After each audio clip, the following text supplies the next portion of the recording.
saying, oh, what's happening though? Okay, so we do have the armory down for both teams. Composite armor has, has been researched. So they both have composite armor, and they both have AP ammo, and they both have the same units. So, yeah, that's, like I said, any one of these, I mean, even what I would love to see too is that if going on the attack, grabbing one of these towers, you effectively bottle your opponent up into this very small area where he doesn't have much room to maneuver, and the only place he can retreat is his base. So you eventually completely cut off map control to him. And on this map, it's not as important because your expansions are here, and your natural is giant. But God, I'm talking like a StarCraft 2 player. What was I saying?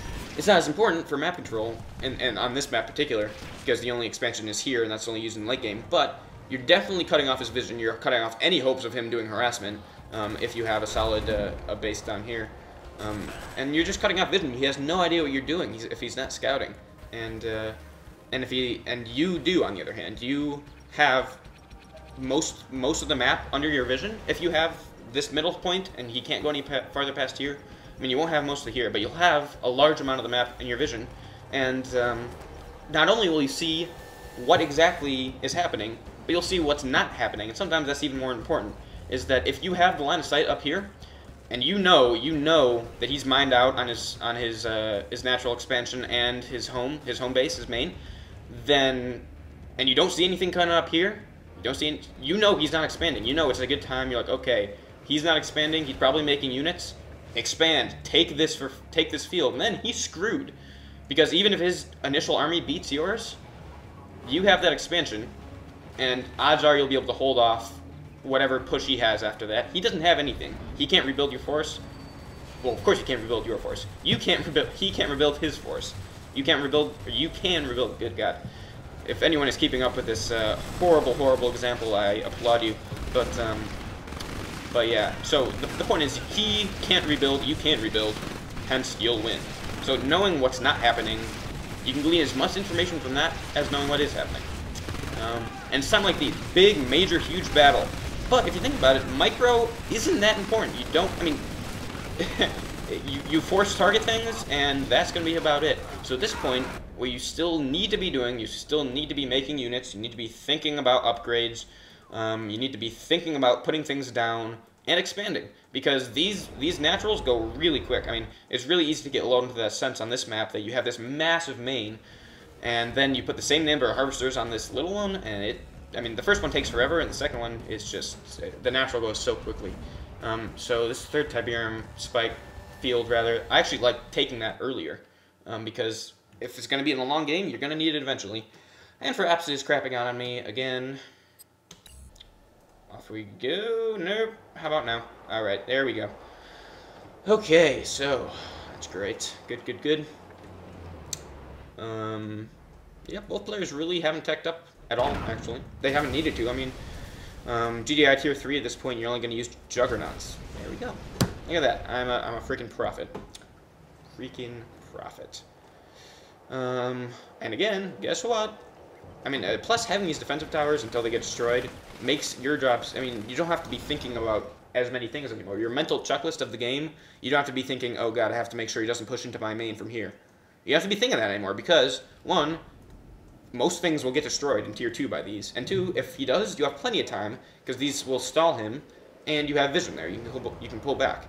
Eclipse has no vision right here, except for his Tiberium spike, which, yeah, Bonus is making very certain to not make, to avoid, so that Eclipse, Eclipse doesn't know where he is, unless Eclipse does, in which case, don't listen to me. Yeah, see, he probably saw, yes, he did see a little bit up here, but otherwise, look at Eclipse's map control right now.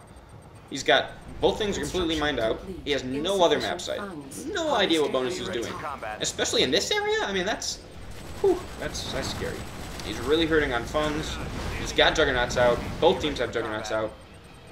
Does appear that Bonus may have a slight disadvantage because Eclipse has Orcas. Or I'm making that up. Where does Orcas come from? Huh. He definitely has. He just called Orca Strike. Where's his airfield? There. Oh, I know what happened. There it is. I don't know why. I really don't know why it does that. Sometimes when you switch vision, buildings disappear. Eclipse? No, no, look, there's his Orcas, so let that be a lesson to you, you people. Yeah, so this is very, very common Juggernaut battling down here at the bottom. Very, very effective against Nod Turtles because you can just stand on the other side of the wall and gun down his obelisks while he wastes his money. And oh, see, okay, this is the right thing to do. Eclipse is smart, and he didn't have the majority of his forces. I mean, this front can intentionally, mostly for all intensive purposes, be held off by Juggernauts and Orcas. So he's damn lucky that he saw those that army from Bonus, because Bonus knows that. I mean, he knows that Eclipse has nothing in this upper half of the map, absolutely nothing. And so he tried to capitalize that, going around. The Tiberium Spike, of course, revealed that. So more than just killing off a nice little econ spike there, killing the Tiberium Spike also removes vision, which you can exploit. Damn you, Fraps. Damn you to hell.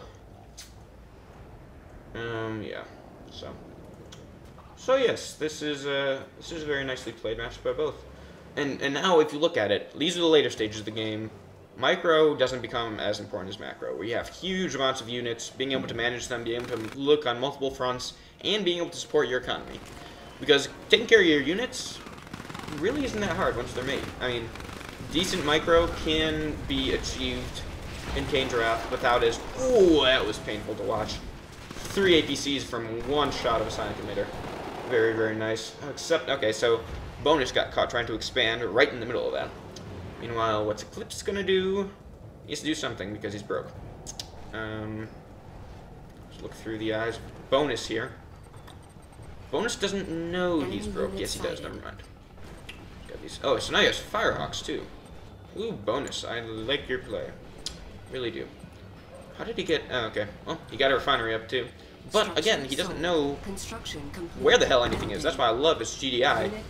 At any stage in the game, I think pit bulls are great. Actually, maybe not so much early if you're against Nod and bikes that just own pit bulls, but late games, having a pack of pit bulls never hurts. Because you can just go around, you can harass, you can get good map vision, you have an anti-air force that's very, very mobile, and if you want to put motor on it, you have things to pick off power plants, do power harassment, which is great, and stuff like that. Just pit bulls never hurt. They die really quickly, so it really takes... That's one more thing you have to pay attention to, and that's probably why people don't do it. But otherwise, I mean, it's just brilliant. Barracks up, that's good. Should be pumping out engineers to grab these husks as they go down. Because Eclipse really has nothing left now, except for his rocket squads. And I don't know why he's not garrisoning them. I mean, really no reason not to. You're gonna die eventually. Oh, haha, poor Juggernaut. That's rough. Except all of Bonus's Juggernauts are really hurting, except for this one. Construction yard's kind of down as well. Sold off his entire main for the most part. Has no war factory. Unless yes, does not appear to have a war factory in the least. And is why do you not have a war factory? Why would you do that? Yeah, at this stage in the game, Juggernauts are, like it or not, the most important unit. Was he just... Oh, God. I think he was just thinking they could keep on getting the husks from his Juggernauts. I mean, that's true, but I don't think that's enough to hang an entire game on. I mean, if he loses because of this, I won't be surprised. Unless Eclipse doesn't. Yeah, Eclipse does, but... yeah, that's interesting. I don't know what to make of that. So now he's just trusting in his dual Firehawks, I guess. I mean, APCs are out, so that's kind of dangerous. And they're a massive, massive investment for Eclipse, or for Bonus, rather. Then again, I mean, this is slowly bleeding Eclipse dry because he didn't get to the top, so... this might work. If Bonus, the longer this game lasts, the better it is for Bonus, definitely. Because he just, he has money. Although this main field is regrowing, so I mean Eclipse will still be able to have that. But yeah, definitely the longer this game lasts, the better it is for Bonus, because I'll have the economic advantage in the end. Yipper doodles. That's pretty much all I have to say for this game. Trying to think more about why this game is turning. I mean, mostly just the expansion things that neither of them. Oh, why did that reverse move? It might have been a glitch. So yeah, no, okay, now bonus has War Factory up. That's good. And he's got a bunch of infantry and Firehawks. That might be the game. I would not be surprised. Because there's no anti-air out for bonus. He's got a couple, yep, this is probably going to be the final push here. Don't know what they just bombed. Bombed the power, maybe? I don't know. I really don't know what he just bombed. You'd think he'd be bombing the War Factory, but... 3 Juggernauts. Yeah, and he's broke, too. And you can see the protections just stopped. So that's going to be it. Well played by both sides, I think. I mean, like I said, I think really what won it... I mean, it kind of happened just as I said, which is kind of a first for me. But I mean, they both had very equal forces through the entire game, very similar unit compositions. And bonus ended up with the top. He could, I mean, Eclipse was actually winning a lot of the unit engagements. But all it took was this last push, where bonus could rebuild and Eclipse couldn't. He got to the expansion faster, and neither one really thought about it. I mean, that's especially on this map, man, because it's so easy to think, yep, and Eclipse has been defeated. It's so, I mean, this is kind of the fundamental thing of this map, is that that first expansion won't last long. If you don't think about your next expansion, you're gonna lose. So yeah, that's kind of how it happens. Let's see if these tabs continue to support what I've been saying. It's funny, I feel like I know this game better just watching Day 9. I mean, seriously, I mean, he's really freaking entertaining as well. And so, even if you're a Kane's Wrath fan, you don't like StarCraft 2, check him out. Just Google Day 9. He's hilarious. He's brilliantly good at commentating. So yeah, just if you're bored and you want something to do, that certainly helped me. Yep, units is not. I mean, yeah. Again, look at units are very, very close throughout most of the game, except for this one large time where Eclipse had more and then lost them all. I mean, again, this is just battle, battle, battle, battle, battle, massive battle, rebuild, rebuild, rebuild, battle, battle, battle, battle, and at this point, right here, is when the game was lost. More units, more units, more units, more units. I expanded, I have money.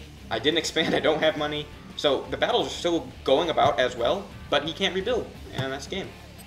Structures, yeah. Yep, and you'll see the same thing. Resources, resources, resources, that same exact time, right around 14 minutes.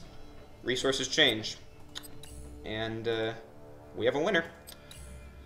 15-minute game. That's gotta be, how long have I been casting for? 45 minutes. Yikes. Well, God, I could call this a... Never mind. I'm trying to decide if I'm going to split this up or not. Well, in any regard, I hope you enjoyed both of these games, or at least the first game, or the second game if you stopped watching, or just now started watching. But this has been Captain Gerg. I really hope you enjoyed these games. They're quite fun to do. I haven't been in front of the mic nearly as much as I'd like. Partially because I don't have a mic for my computer, so I have to use my Mac as a microphone and then transfer all the sound files over into my computer that I use for gaming. So that's kind of annoying. But yeah. So check this. What if you take nothing else from my game or from watching this? Check what? Oh, sorry, just got a weird text. Check out Kane's Wrath 1.03 unofficial at GameReplays.com.org rather. You won't be disappointed. It is, in my opinion, just looking through the changes and playing a little bit of it, way better than 1.02. And it'll continually be patched. We have a community now. We can start talking and things will be changed. It's so awesome. Hasn't happened so long. It's been Captain Gerg. I hope you enjoyed. I am out.